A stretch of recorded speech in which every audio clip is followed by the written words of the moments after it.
قل هذه سبيلي أدعو إلى الله على بصيرة أنا ومن اتبعني وسبحان الله وما أنا من المشركين. أعوذ بالله من الشيطان الرجيم. بسم الله الرحمن الرحيم. يسألك أهل الكتاب أن تنزل عليهم كتابا من السماء. اے پیغمبر، آپ سے اہل کتاب اس بات کا تقاضا کرتے ہیں کہ آپ ان پر پوری کی پوری کتاب آسمان سے نازل کروائیں۔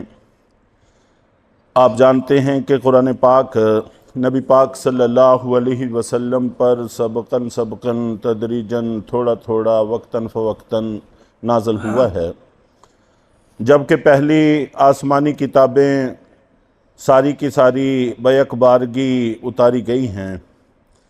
تو جب نبی پاک صلی اللہ علیہ وسلم مدینہ منورہ تشریف لائے، وہاں پر یہود آباد تھے اور بڑی مضبوط قوم کے طور پر وہاں آباد تھے، اور وہاں کے ساری تجارت پر، سرمایہ پر ان کا تسلط تھا۔ تو اللہ کے نبی صلی اللہ علیہ وسلم نے ان کو دعوت دی، تو انہوں نے یہ اعتراض کیا کہ آپ پر چونکہ کتاب تھوڑی تھوڑی نازل ہوتی ہے، اس لیے ہم اس کو نہیں مانتے۔ تو جیسے پہلے پیغمبروں پر اکٹھی ایک ہی دفعہ کتاب اترتی تھی، آپ پر بھی ایسے ہی کتاب اترے تو البتہ پھر غور کیا جا سکتا ہے، پھر ہم مانیں گے۔ حالانکہ اگر غور کیا جائے تو اللہ تعالیٰ کے احکام چاہے اکٹھے ایک ہی دفعہ مل جائیں، چاہے وقتاً فوقتاً ملیں، اہم یہ نہیں ہے، بلکہ اہم ان کو ماننا اور ان پر عمل کرنا ہے۔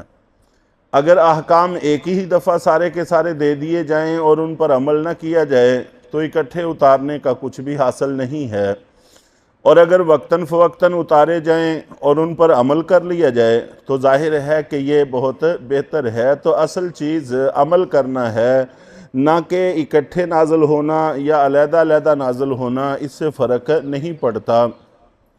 یہ ان کا عذر محض عذر ہے۔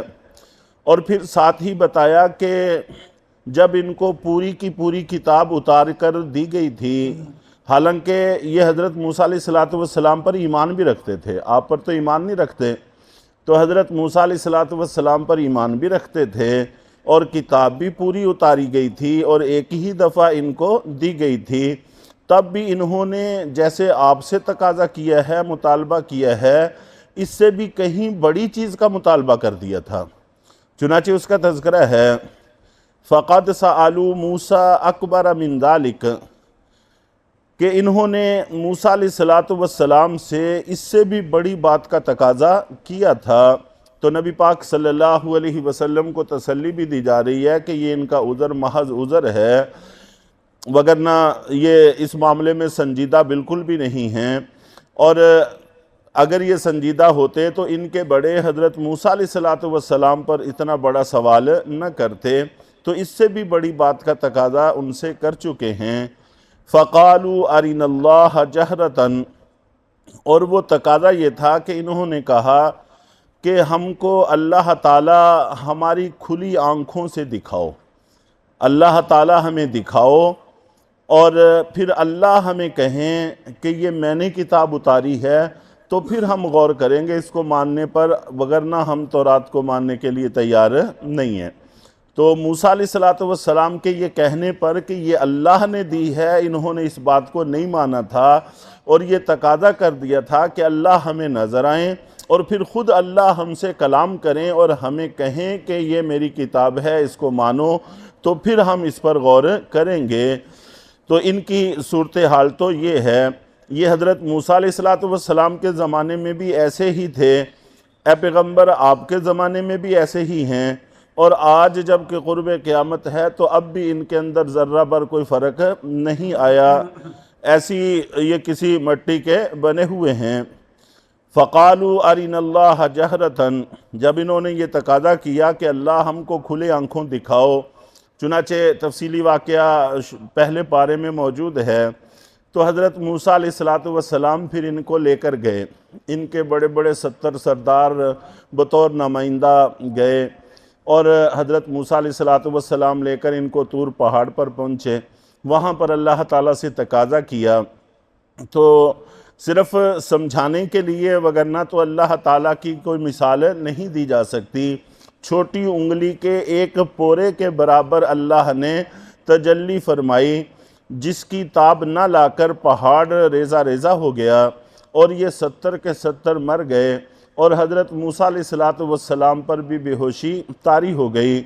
اور پھر اس کے بعد حضرت موسیٰ علیہ السلام نے اللہ سے دعا کی ہوش میں آنے کے بعد کہ اللہ ان کو زندہ فرما دے، اگر یہ ایسے ہی مر گئے تو مرے رہے تو ان کی قوم کتنی بدبخت ہے، وہ اور ہی نئے اور طرح طرح کے اعتراضات کھڑے کر دے گی۔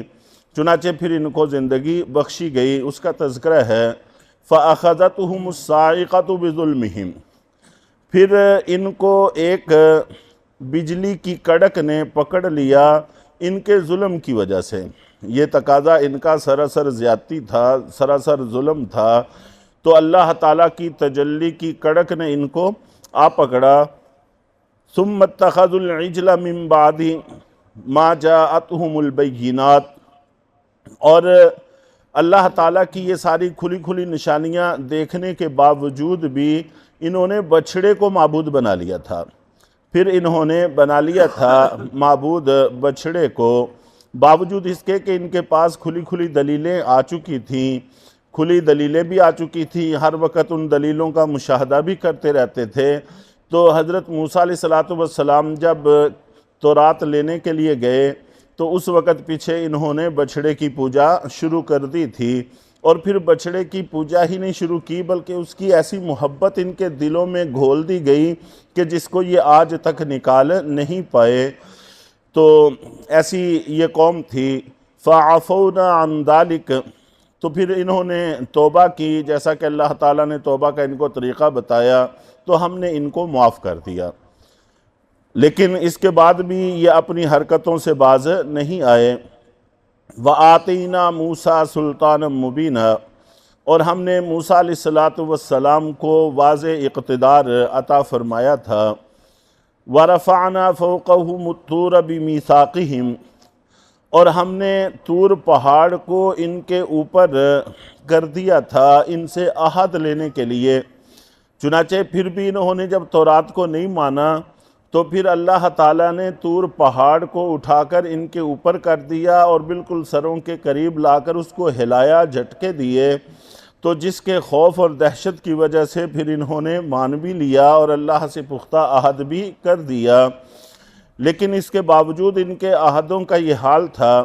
وَقُلْنَا لَهُمُ ادْخُلُوا الْبَابَ سُجَّدًا، کہ جس وقت انہوں نے اللہ تعالیٰ سے تقاضا کیا کہ اللہ ہم من اور سلوہ کھاتے کھاتے اکتاہٹ کا شکار ہو گئے ہیں، اب ہم زمین کی پیداوار کھانا چاہتے ہیں، تو اللہ تعالیٰ نے ان کو کہا کہ ٹھیک ہے اس شہر میں داخل ہو جاؤ، اور لیکن دروازوں سے داخل ہوتے ہوئے اپنے سروں کو جھکا کر جھکتے ہوئے داخل ہونا، عاجزی سے، انکساری سے۔ تو ہم نے ان کو کہا کہ داخل ہو جاؤ دروازوں سے سجدہ کرتے ہوئے، یعنی اپنے سروں کو جھکائے ہوئے، لیکن یہ اکڑتے ہوئے داخل ہوئے۔ وہاں پر بھی انہوں نے اللہ کے حکم کو نظر انداز کیا۔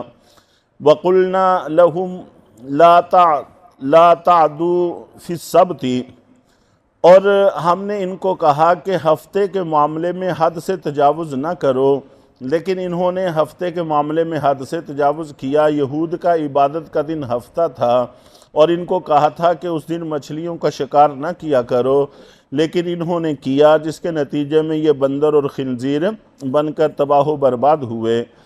وَأَخَذْنَا مِنْهُمْ مِيثَاقًا غَلِيظًا، حالانکہ ہم نے ان سے بہت پختہ عہد لیا تھا، پھر بھی یہ اس پر قائم نہ رہے۔ فَبِمَا نَقْضِهِمْ مِيثَاقَهُمْ وَكُفْرِهِمْ بِآيَاتِ اللَّهِ، اور انہوں نے ہمارے عہد کو بھی توڑا، اور ان کے کفر کی وجہ سے، اللہ کی آیتوں کا انکار کرنے کی وجہ سے، اور انبیاء اکرام کو ناحق قتل کرنے کی وجہ سے، اور ان کا یہ کہنا کہ ہمارے دل پردے میں ہیں، تو یہ دل پردے میں ہونے کا مطلب یہ ہے کہ یہ کہتے تھے کہ ہمارے دل محفوظ ہیں، کہ ان پر صرف ہمارے مذہب کی بات اثر انداز ہوتی ہے، کسی اور مذہب کی بات اثر انداز نہیں ہوتی۔ تو اللہ تعالیٰ نے بتایا بل طبع اللہ علیہا بکفرہم، کہ دل محفوظ نہیں ہے بلکہ اللہ نے ان پر ان کے کفر کی وجہ سے مہر لگا دی ہے۔ فلا یؤمنون الا قلیلا، یہ تھوڑی ہی باتوں پر ایمان لاتے ہیں۔ تو اس آیت سے متعلق انشاءاللہ کچھ گفتگو اگلے درس میں عرض کی جائے گی۔ اللہ تعالی ہم سب کو حق راستے پر چلنے کی توفیق عطا فرمائے۔